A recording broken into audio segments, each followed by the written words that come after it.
They say secrets have a way of unraveling at the worst possible moment, and Jonathan Russell's secret was no exception. On the surface, he was the ideal family man, a successful entrepreneur, doting husband to his elegant wife, Patricia, and respected figure in the community. But behind the scenes lurked a betrayal so grand it could topple his carefully curated life. Late one night, Patricia uncovered the unthinkable. Her husband had bought a sprawling mansion for his mistress, Cassandra. Yet, in a twist of cruel irony, all the legal paperwork declared that mansion belonged to Patricia. Little did anyone know this was only the beginning. Jonathan Russell was the epitome of success in Redwood City. He'd built an empire from scratch, starting with a small transportation company that, through his relentless ambition, expanded into logistics, real estate ventures, and even a chain of luxury car dealerships. He and his wife, Patricia, lived in a stately brick colonial house near the pristine lake, where well-to-do neighbors often hosted charity galas. For years, they had been the envy of onlookers who saw nothing but a perfect couple. That perfect image began to fray the moment Jonathan met Cassandra Beaumont. She was everything he didn't know he needed: young, vivacious, a little dangerous. She was nearly 30, though exuding the confidence and flair of someone with the life experience of a 50-year-old. Cassandra worked as an interior designer for an upscale firm in the city, which was how she first crossed paths with Jonathan. He'd hired her to refurbish a lobby in one of his newest commercial properties. They'd hit it off, flirting over design samples and discussing color palettes for walls that both pretended to find far more interesting than they were. Patricia, unsuspecting, had paid little attention to Jonathan's new project. She was busy with her philanthropic efforts fundraisers for cancer research, rummage sales at the local community center, and elaborate dinners she hosted at their grand home for her wealthy circle of friends. The hush-hush visits to Cassandra's design studio didn't raise any flags, nor did the suspiciously large invoices for professional consultation that Jonathan meticulously buried amid his other corporate expenses.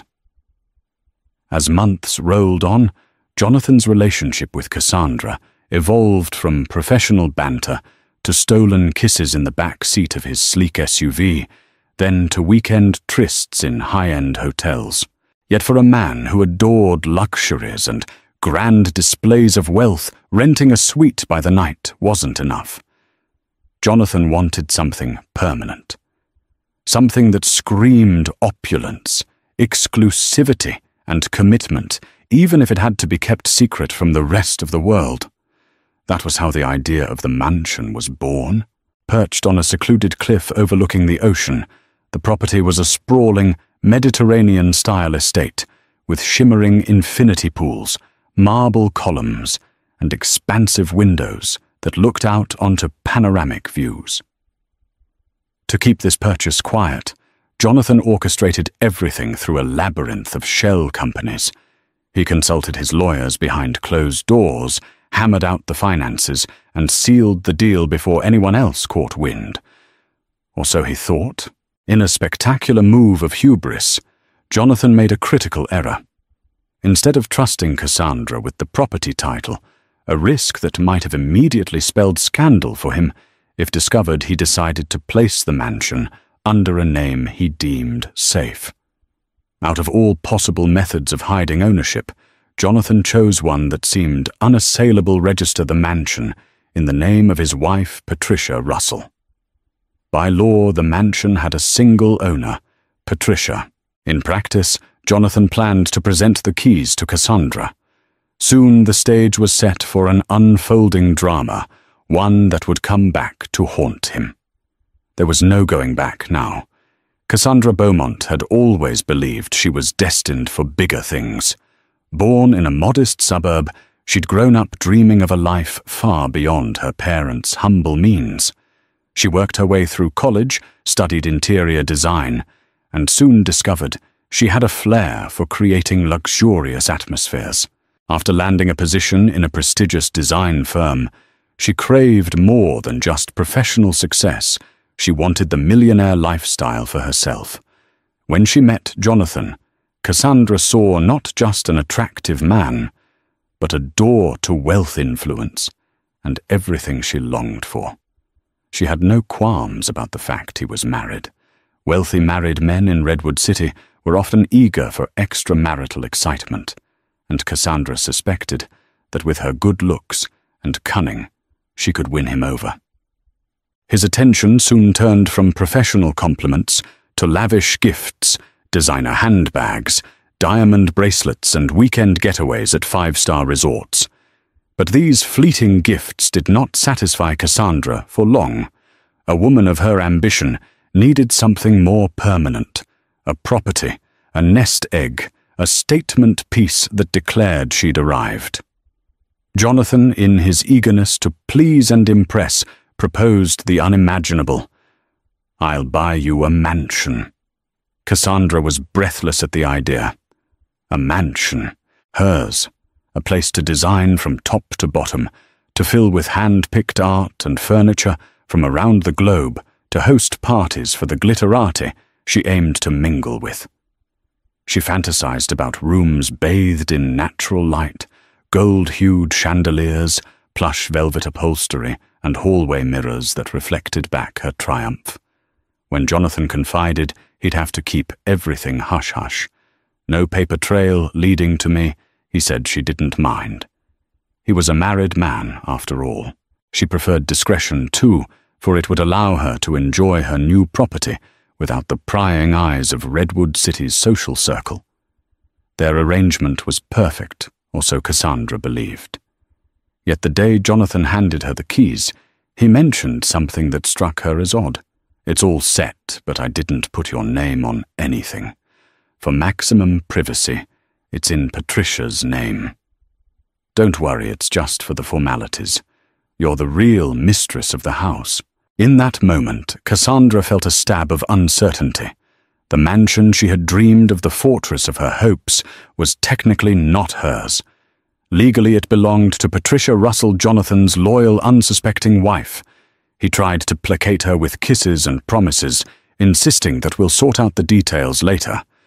But in the back of her mind, doubt lodged itself like a stubborn splinter. Was she comfortable building her dreams on a property she didn't own? Could Jonathan yank it away at a moment's notice? These concerns floated at the periphery of her mind. Cassandra told herself she was too clever, too savvy to get caught in a trap. Jonathan loved her more than he did Patricia, or so she convinced herself. Perhaps the arrangement would eventually change. He might divorce Patricia, or they might shift legal papers once the dust settled. So Cassandra put on a bright smile, took the keys, and told herself that life was about to get better. If she could keep Jonathan enthralled, everything would fall into place. Patricia Russell was a woman who recognized changes in her husband's behavior, even if she didn't immediately know the cause.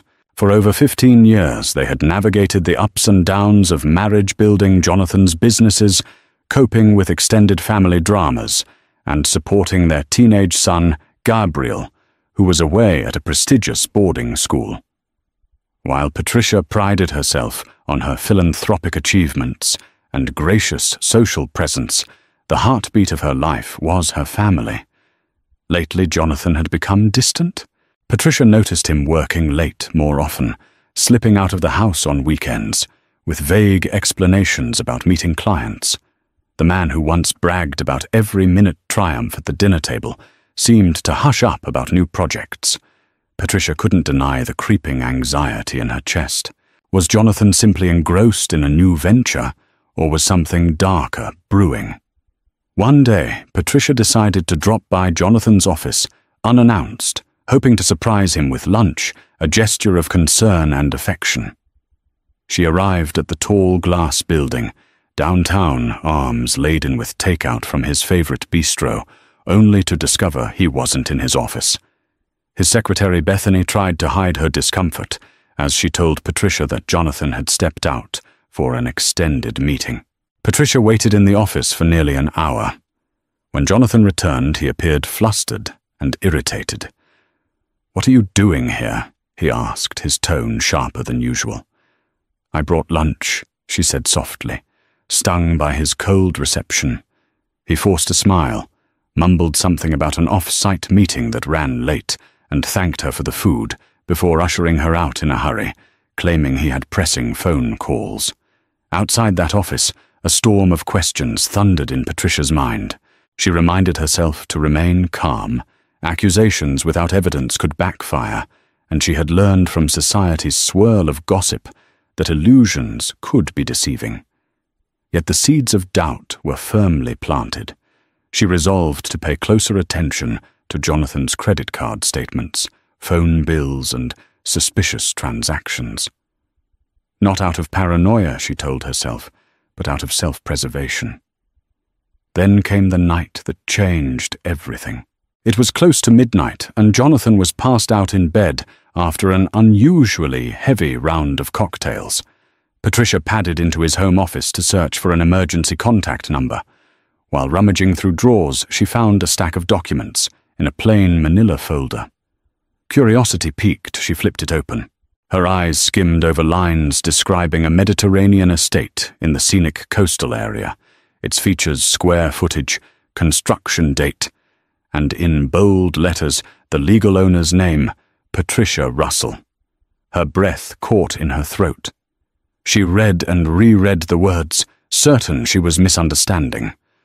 Why would Jonathan purchase such a lavish property in her name without telling her? A swirl of possibilities rushed through her. Was it a grand surprise for their anniversary? But that was months away. A real estate investment, possibly, yet why the secrecy? And where had he found time to orchestrate this? Patricia's mind wrestled with contradictory conclusions. Something felt terribly wrong. Gathering the courage to confront Jonathan, she crept back into their bedroom documents, tucked under her arm, a quiet fury building beneath her calm facade. Tomorrow she resolved she would corner him for answers, and the magnitude of his betrayal would unfold. The morning sun peered through the curtains as Patricia bolted upright, fresh from a fitful sleep filled with swirling thoughts. She glanced at Jonathan, who snoozed as if without a care in the world. The time had come for honesty, no more dancing around the truth. After breakfast, when the household staff had retreated to their daily tasks, Patricia asked Jonathan to join her in his study. He walked in, mug of coffee in hand, and closed the door behind him. She pulled out the manila folder and placed it on the mahogany desk between them. "What's this about?" he asked, feigning ignorance. "You tell me," Patricia responded, her voice steady but laden with tension. "I found these documents last night. It seems you purchased a multi-million-dollar mansion in my name. Care to explain?" A flicker of alarm crossed Jonathan's face. He pursed his lips, searching for a plausible story. "I was going to surprise you, Patricia. It's an investment, something special for our family's future." Patricia's gaze hardened. An investment? Then why hide it? Why is the property not listed among our joint holdings? And why are there no records of the transfer in our usual channels? He took a deep breath, deciding to spin a story. "I needed to move quickly to secure the property. There was fierce competition. I used a different company to close the deal. I wanted it to be a surprise. That's all." She stepped closer, eyes locked onto his. "Surprises are usually pleasant, Jonathan. This feels off. You've been distant, secretive, and now I find out about this extravagant mansion in my name that you never mentioned. You expect me to believe you did this solely for our family's benefit?" Jonathan's pulse hammered. He'd hoped to handle this conversation under more controlled circumstances, preferably after perfecting the narrative. Yet he recognized that his standard charm might not work this time. Patricia was too intelligent, too hurt, and too proud. Desperate, he tried another angle. "Look, I'm sorry I kept you in the dark. I'll be honest. It's a project I've been working on for a while, and it got complicated. I didn't want to drag you into it until it was complete."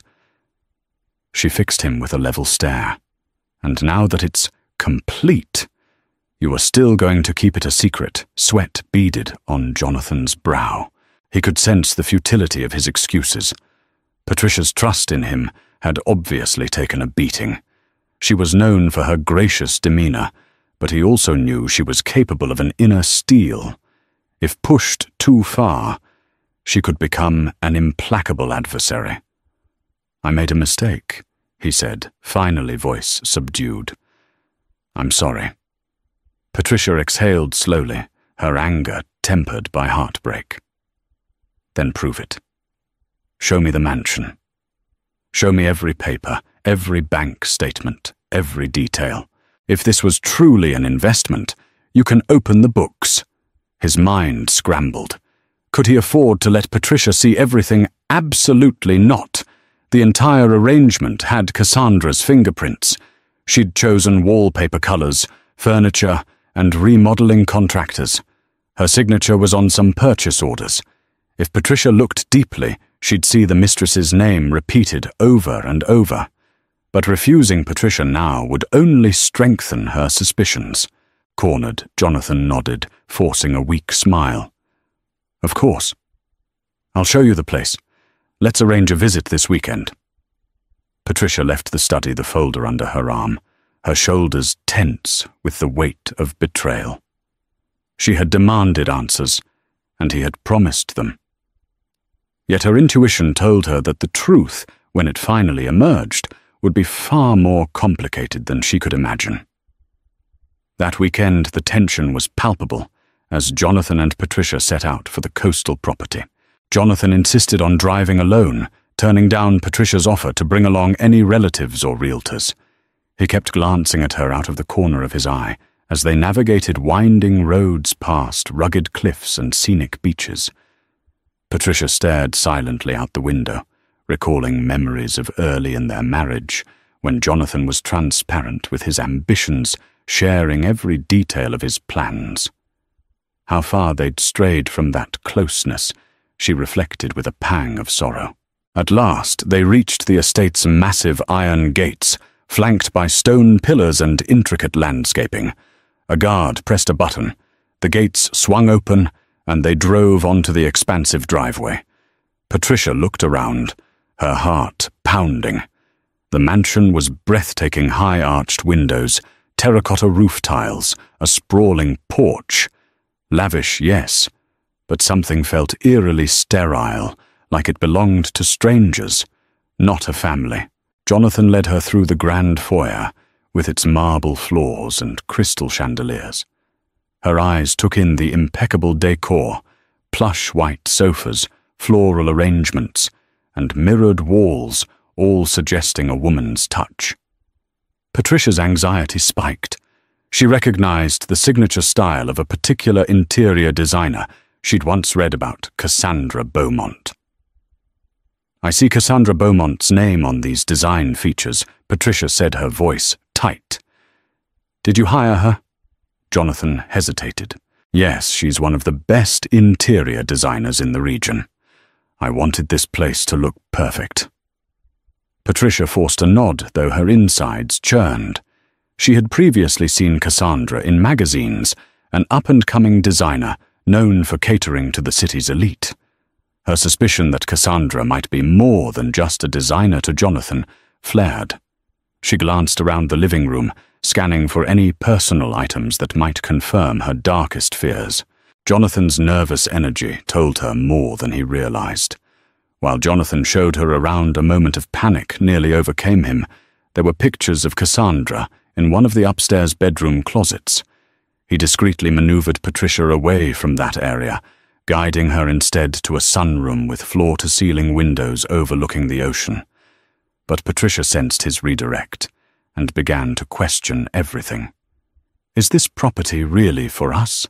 she asked quietly, turning to face him.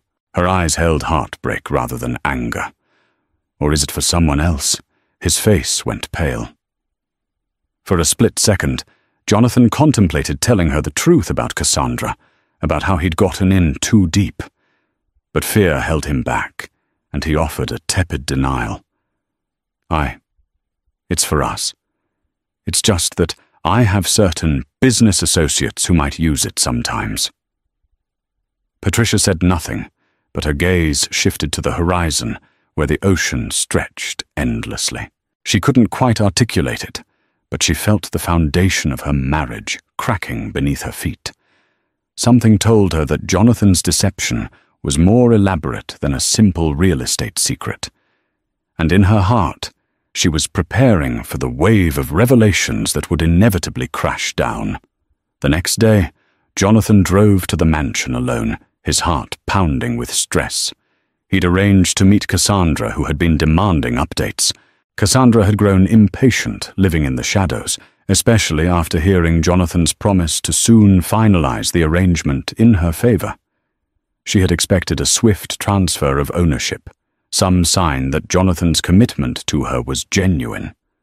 But weeks had stretched into months, and all she had was a house in another woman's name, and an uneasy sense that she was no closer to securing her future. That afternoon, Cassandra stood in the cavernous foyer, arms crossed her eyes, flashing with indignation the moment Jonathan walked in. She wore a chic white blouse and designer pants, her hair swept back in a tight bun that accentuated her sharp features.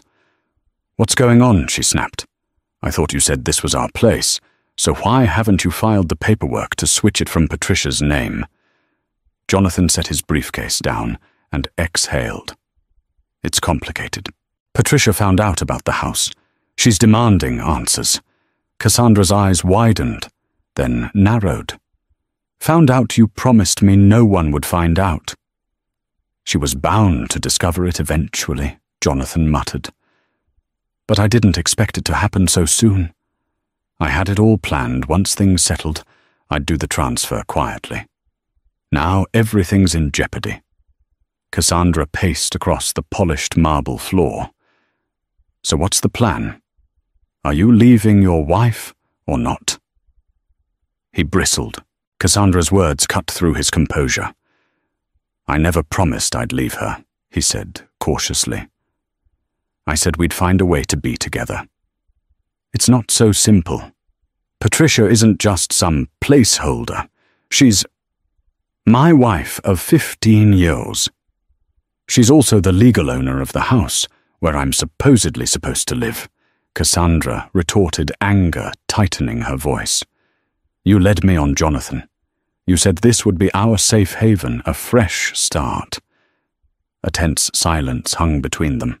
In the distance, the waves crashed against the cliffs, the constant roar a reminder of the tumult both were embroiled in. "I need time," Jonathan said, finally, his tone supplicating. "Let me figure out how to placate Patricia. Once she's calm, maybe I can Cassandra cut him off."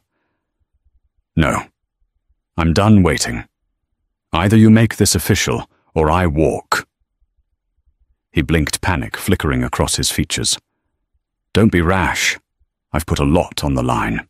I can't just give you the deed without stirring up suspicion from Patricia's lawyers, not to mention the prying eyes of the community. And if my board members at Russell Enterprises suspect a scandal, it could jeopardize everything." Cassandra's voice turned icy. "It's always about your image, isn't it? You and your precious reputation." She took a breath. "I want the mansion in my name, or at least some legal guarantee by the end of next month. If you can't deliver, I'll find a way to expose your affair. One phone call to Patricia, or worse, to the press, and your entire empire may crumble." Jonathan's expression hardened, though fear flashed in his eyes. "Cassandra, don't do anything hasty. You realize you'll lose, too. You'll be at the center of a scandal, your career ruined, your social standing destroyed." She laughed bitterly. "I'd rather risk everything than keep living in uncertainty. Figure it out, Jonathan, or get ready for the consequences." With that, Cassandra snatched her purse and stormed out her heels, clacking angrily on the marble as she left. Jonathan stood there, the walls of the mansion pressing in. He had believed he could juggle the demands of two women, one his dutiful wife, another his ambitious mistress, without repercussions. But now the clock was ticking. The illusions he had crafted were coming undone, and he was no closer to a resolution than the day he first spun these lies. Patricia had spent the past week poring over documents and quietly confiding in her closest friend, Isabella Whitmore. Isabella was a sharp-witted attorney who had handled Patricia's charitable foundation's legal affairs. She was also fiercely protective of Patricia and suspicious of Jonathan's activities. Sitting in Isabella's cozy home office one afternoon, Patricia spread out the real estate contracts on a mahogany desk. Isabella studied the papers, her eyes scanning each clause. "This is indeed strange," Isabella said, chewing on the tip of her pen. "The property is in your name, and yet Jonathan's signature appears in multiple places as the acting agent. There's also a mention of design invoices from a Cassandra Beaumont." Patricia nodded. "I suspect she's more than just an interior designer." Isabella's eyebrows rose. "You think Jonathan's having an affair with Cassandra?" Patricia swallowed hard, forcing words she didn't want to utter. "Yes. The evidence is piling up. Jonathan's secrecy, the massive sums of money being funneled from one of his shell corporations, the presence of Cassandra's name everywhere. And the biggest red flag, he won't give me straightforward answers." Isabella leaned forward, clasping Patricia's hands. "If he's indeed having an affair and gifted this mansion to his mistress, there are significant legal implications. The property, legally speaking, is yours. If Jonathan intended to transfer it to Cassandra, he'd have to go through you or forge your signatures. Has he tried to get you to sign anything new?" Patricia shook her head. "Not yet, but something tells me he might try." Taking a deep breath, Isabella said, "Patricia, I'm your friend first and your attorney second. I need to know how you want to proceed. You have options: confront him with evidence, file for divorce, or even press charges if he tries something unlawful with property in your name."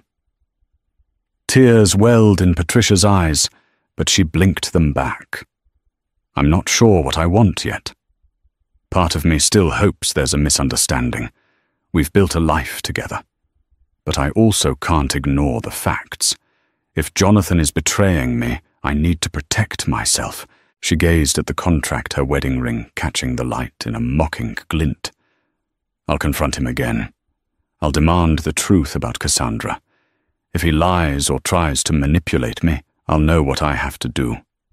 That evening back at home, Patricia steeled herself. She waited until Jonathan returned well past dinner time.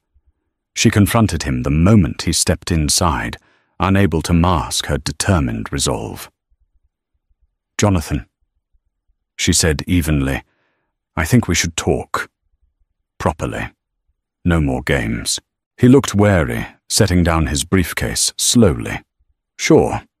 "About what?" She motioned for him to follow her into the living room. Once they were both seated, she drew in a breath.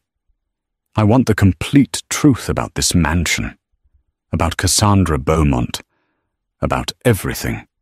His face went pale. "Patricia, I don't know what you think." She cut him off, her voice, calm yet tinged with controlled fury. "Don't insult me.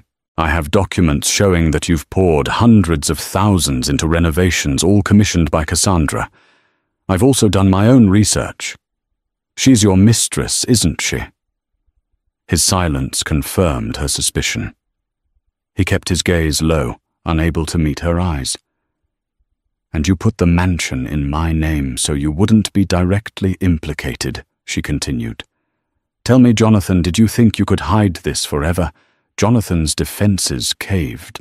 Shoulders sagging, he nodded, tears of shame glistening in his eyes. "I never meant for it to go this far." "Patricia, She raised a hand, cutting off his excuses. "I don't want to hear how you didn't mean it. You did it. You carried on with her, bought her a mansion, using me as a shield. He tried to stand to reach for her. She flinched away. "Patricia, I'm so sorry.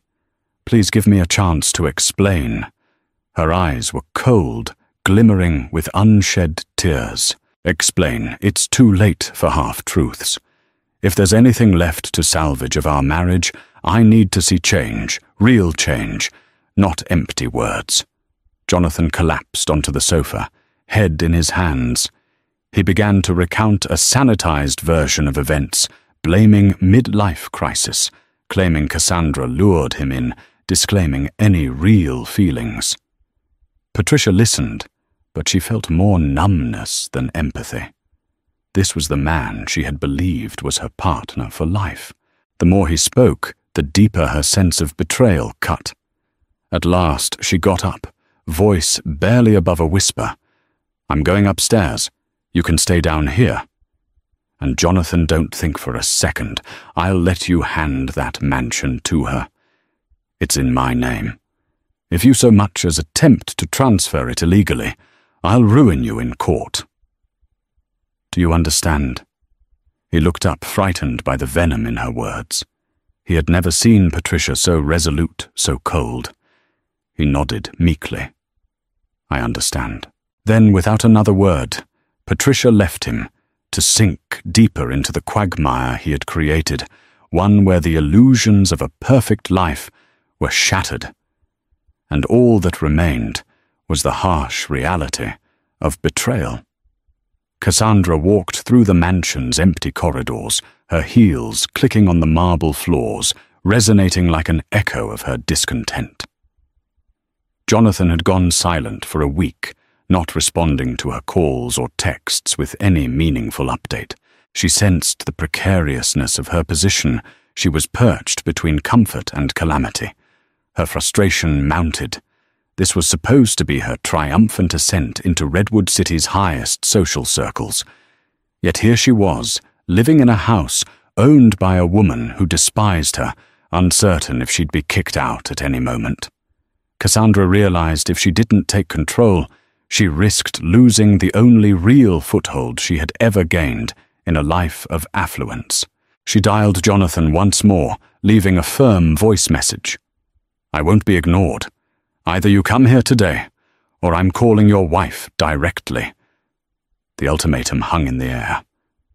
Later that day, Jonathan arrived, dark circles under his eyes, tension radiating from every muscle. The once smouldering passion between them had been replaced by mutual dread. "Cassandra," he began, voice laden with despair. "Patricia knows everything. She threatened to take me to court if I tried to sign over the mansion illegally. She's furious, and I can't blame her." Cassandra's nostrils flared. "So what does that mean for me? Are you just leaving me to twist in the wind?" He shook his head, though he seemed uncertain. I don't know. I can't transfer the deed without Patricia's cooperation. She's not going to give it willingly now." "Then get her to Cassandra," snapped, stepping closer. "Convince her to sign the property over to you, or at least sell it. Split the profits. We can invest in another place free of her name. I don't care how you do it, but it needs to happen. She won't. She has Isabella Whitmore, a formidable attorney. If Patricia suspects I'm up to something, she'll lock me out of every account, freeze everything.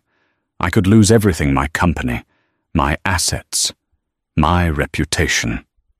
A sardonic laugh escaped Cassandra's lips. "That's the price of betrayal, Jonathan. Welcome to my world. I risk losing everything every day we wait. Do you think Patricia won't come for my reputation? She could expose me as a home wrecker. My design firm might drop me in a heartbeat to save face. I have no illusions left. I need security."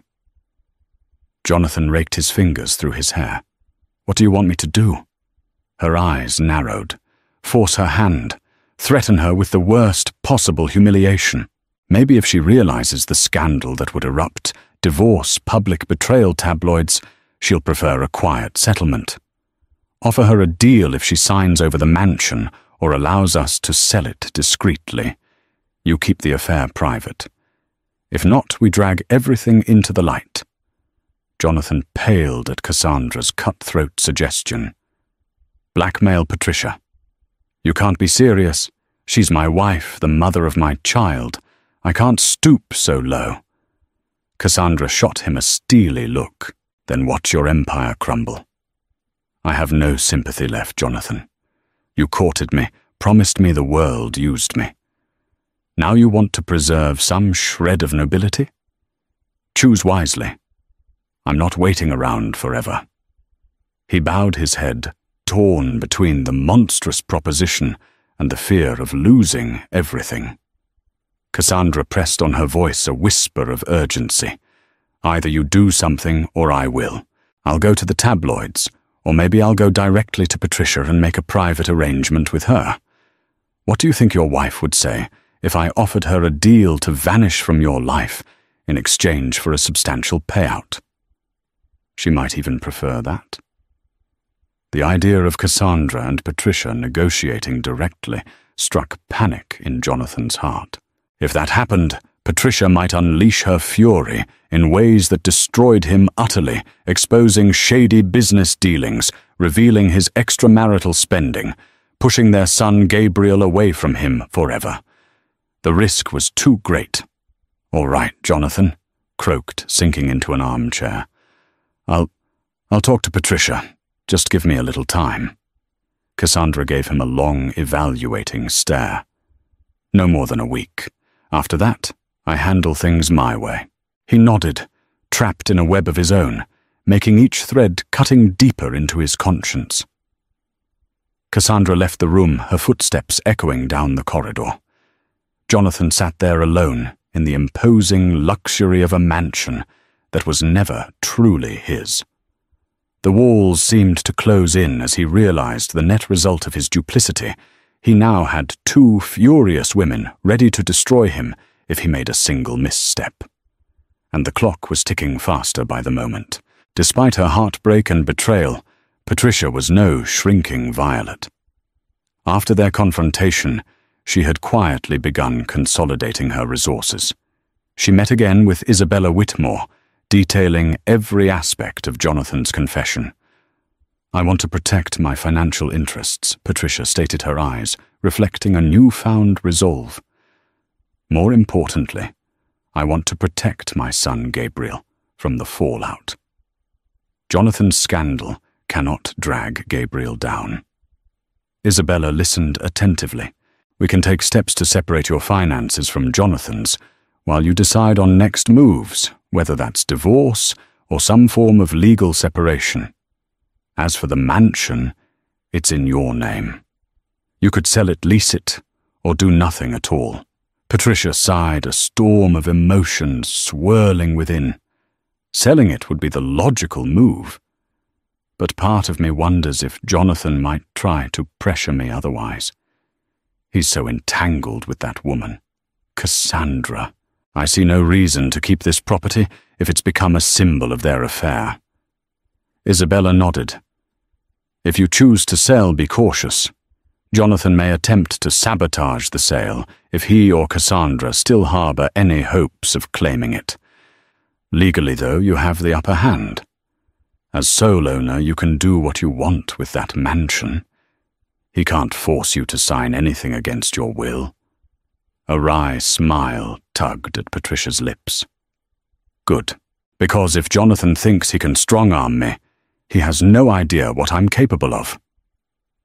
The following day, Patricia made a bold move. She visited the mansion alone.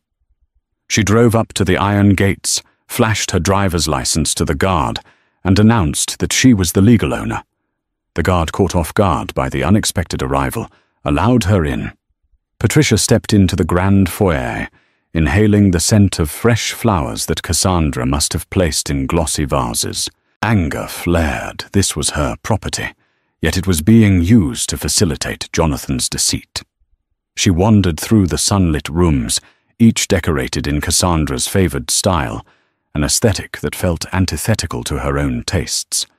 As Patricia reached the second floor, she came across a walk-in closet filled with expensive garments in Cassandra's size. A painful lump rose in her throat at the tangible evidence of her husband's betrayal. Anger rushed to fill the void where sadness resided, fueling her determination. Without warning, she heard a door slam downstairs. Her heart thumped. She crept back to the stair landing, peering over the banister. Cassandra stood in the foyer, rummaging in her purse for something oblivious to Patricia's presence. Patricia descended the stairs, each step echoing with quiet authority. Cassandra glanced up, startled, then quickly masked her surprise with haughty composure. "Well, this is awkward," Cassandra said, placing a hand on her hip. "Didn't expect to see you here, Patricia." "I could say the same," Patricia replied coolly. "But then again, I actually own this mansion. Unlike you." Cassandra's eyes narrowed. "Is that why you're here?" To rub it in, Jonathan said he was going to talk to you about an arrangement. Patricia raised an eyebrow. "An arrangement? You must be delusional if you think I'm about to gift you this place. I'm here to see what exactly you and Jonathan have been doing, and I have every right to be here." The two women squared off, tension crackling in the air. After a moment, Cassandra's bravado flared. "You can waltz in here playing the wounded wife, but let's face it. Jonathan came to me because you couldn't keep him interested. Don't blame me for your marital failures." Patricia's jaw clenched. She refused to let this woman provoke her into a screaming match. "I'm not here for petty insults. I'm here to let you know that this arrangement is over. The mansion belongs to me entirely. If you're smart, you'll gather your things and leave before I have security escort you out." A flicker of uncertainty crossed Cassandra's face. Jonathan can't save you," Patricia cut in. "You want a place of your own. Go buy it. But it won't be off my back. Understand?" Cassandra stared at Patricia, momentarily speechless, before letting out a derisive laugh. "You're a fool if you think Jonathan won't find a way to transfer this property. He's unstoppable when he wants something." Patricia stared her down, unflinching. "That's where you're wrong. He's stopped. By me." With that, Patricia turned on her heel and walked out, leaving Cassandra standing in the foyer. The echo of Patricia's footsteps was a stark reminder that the power dynamic had shifted. Patricia might have been the wronged wife, but she was also a formidable adversary, one who would not be easily intimidated or manipulated again. Jonathan's phone buzzed relentlessly in his pocket as he paced his corner office at Russell Enterprises. He was in the midst of a meeting when the calls started, and dread coiled in his stomach. He guessed it was Cassandra, furious about Patricia's sudden visit to the mansion. Trying to maintain composure in front of his board members, he concluded the meeting early and retreated to a private room. There he finally picked up. Cassandra's voice burst out like a whip. "How dare you let Patricia barge in here and treat me like an intruder?" "She threatened to throw me out." Jonathan clenched his jaw. "She didn't tell me she was going there." "Listen, Cassandra, we're on fragile ground, both of us. If you provoke her too much, she'll unleash a legal nightmare. We need to be strategic," she scoffed. "Strategic? I've been patient long enough, Jonathan. Either you finalize the deed transfer, or come up with the money to buy me out of this house. I'm done playing second fiddle." Jonathan rubbed his temples. "I can't do anything without Patricia's cooperation. She holds all the cards now." Cassandra's silence crackled like static. "Then force her hand. Threaten to go public. Threaten to make her the center of a scandal. You owe me that much." Jonathan pressed his eyes shut. His mistress and his wife were pushing him from opposite ends, each demanding an impossible solution. He'd always prided himself on being an excellent negotiator, able to juggle conflicting interests. But this was different. These demands were too personal, too raw. After a drawn-out pause, Cassandra hissed, "I'll give you one more week. If nothing changes, I'm out. And when I'm out, I'll take every piece of dirt I have on you to the media. Do you understand?" He swallowed hard. Yes. That evening, Jonathan returned home to find Patricia in the living room, sipping tea by the fireplace. The tension in the air was suffocating. Gabriel, their son, was due to return from boarding school for a holiday break in a few weeks, and Patricia seemed adamant about not having the family in shambles by then. "Patricia, we need to talk." Jonathan began carefully placing his jacket on a nearby chair. She set her teacup down gently. "We've done plenty of talking.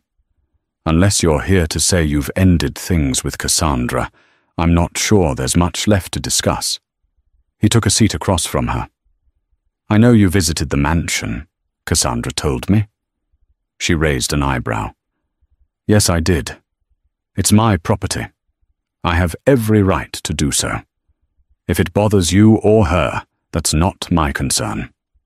A flash of anger passed over Jonathan's features, but he quickly suppressed it. "Look, I realize I made a colossal mistake, but you and I have a history, a life, a son. I'm asking you for a chance to rectify this." She laughed, though there was no joy in it. "Rectify? You bought another woman a mansion in my name, Jonathan. What exactly is your plan for rectifying this?" He inhaled sharply, the words choking in his throat. "I can get rid of Cassandra, but she's threatening to go public with everything if I don't provide her some compensation. She's basically blackmailing me." Patricia's eyes flashed. "That's your problem, not mine. You made this mess, so you clean it up. I'm not signing over anything to her. If you think I'll help you pay hush money to your mistress, she's not just a mistress. Now she's a liability." Jonathan cut in desperation, coloring his voice. "Patricia, if she goes to the tabloids, the scandal could ruin me, ruin us." Our son Patricia's expression darkened. "Don't you dare use Gabriel as leverage. You're the one who risked hurting him, not me. He'll have to learn the truth about his father eventually." Emotions warred inside Jonathan. He'd always loved Gabriel, and the thought of his son despising him was more than he could bear. "I'll do anything. Please help me figure out a solution. Sell the mansion, maybe. We can keep the proceeds or donate them to charity, whatever you want." Patricia let out a derisive snort. "Sell the mansion, so you can pay off Cassandra, lovely. So that was your big ask, to manipulate me into covering your hush money. He couldn't deny it. That's the only way. She won't leave without a settlement." Patricia stood her hands, trembling from fury. "You want me to sell my property, which you put in my name, without my consent, and hand over the money to the woman you cheated on me with? Do you realize how insulting that is?" Jonathan's shoulders sagged. He had no illusions left about the damage he'd done. "Please, Patricia, if not for me, then for Gabriel. A scandal of this magnitude could haunt him for life." She closed her eyes for a moment, tears threatening to spill. Deep down, she cared about her son's well-being above all else, and Jonathan knew it. With a heavy sigh, she opened her eyes, resolve etched into her features. "Fine, I'll consider it, but on my terms. I'll speak to Isabella about the logistics. If I decide to sell a large portion of those funds, we'll go into a trust for Gabriel. The rest, we'll see. But Jonathan, know this. Once this is done, our marriage is effectively over." Jonathan's eyes reflected a heartbreak that he could no longer conceal. He nodded, having no right to argue. "Understood." Patricia picked up her teacup, the porcelain rattling slightly in her trembling hand. "Get out of my sight," she whispered, voice cracking. "I need space." He slunk away, feeling smaller than he'd ever felt in his life. The grand illusions of a perfect life, a successful man with everything he desired, wife-mistress empire had collapsed under the weight of his own betrayal. Now he faced the sobering reality that he might lose all that mattered most. A few days later, Patricia met with a real estate agent determined to sell the mansion quickly and cut off Jonathan's scandal at the pass. The agent suggested a discreet listing targeting a select group of international buyers who preferred private acquisitions. Patricia nodded, grateful that the property might pass quietly into another's hands without the usual flashy open houses and public showings. But as plans to sell the mansion moved forward, Cassandra, sensing her leverage slipping, decided to make her move. She showed up at Patricia's home late one afternoon, walking right up to the front door, a brazen act that set the household staff on edge. Patricia herself answered the door. For a moment, the two women stared at each other, the tension thick as a thundercloud. "What do you want?" Patricia asked tersely. Cassandra set her jaw, trying to mask her own uncertainty. "I'm here to propose a deal. I know you're planning to sell the mansion." "Don't." Patricia raised an eyebrow. "Why would I keep it?" "That place is a shrine to your affair with my husband." Cassandra stepped forward, lowering her voice. "Look, Jonathan wants me out of the picture." "Fine, but I still want my share of what was promised to me. If you keep the mansion, we can create an arrangement you can lease it to a corporate entity, or to me under a corporate shell at a profit. I can pay rent, or we can share revenue from renting it out for private events. Anything but selling it. I stand to lose a lot if it goes to some foreign buyer at a discount." Patricia almost laughed at the audacity. "You're asking me to be your business partner after you wrecked my marriage." Cassandra's eyes flickered. "It's not personal, it's survival. If you think I'm going back to a cramped condo while you and Jonathan walk away with millions, think again. Either I get something out of this, or I expose everything." Patricia stared at Cassandra, the woman who'd invaded her marriage like a parasite, and saw fear hiding behind that bravado. Then, with a brittle smile, Patricia said, "You can do whatever you like, but you might find that your blackmail won't pay off as handsomely as you imagine." Cassandra pursed her lips. "So that's your final word?" "Yes." "Now get off my property." Cassandra turned sharply on her heel and strode away, but her threat lingered in the air like a foul stench. Days later, Redwood City awoke to a tabloid bombshell. A local gossip blog called City Gazer published an exposé prominent businessman Jonathan Russell's secret mistress and the mansion scandal. While the article didn't reveal everything, it was damning enough. It mentioned Jonathan's alleged affair, the rumored existence of a lavish seaside mansion hidden from the public, and even hinted at legal ownership being tied to Jonathan's wife. The piece exploded across social media. Investors in Jonathan's companies grew nervous, his business partners demanded explanations, and board members worried about the company's plummeting public image. Within 24 hours, Russell Enterprises' stock took a notable hit.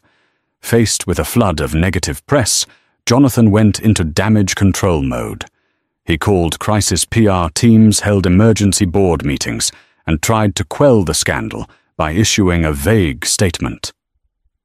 "These allegations are private matters being resolved among family. I remain fully committed to my company's success." But the damage was done. Investors demanded accountability.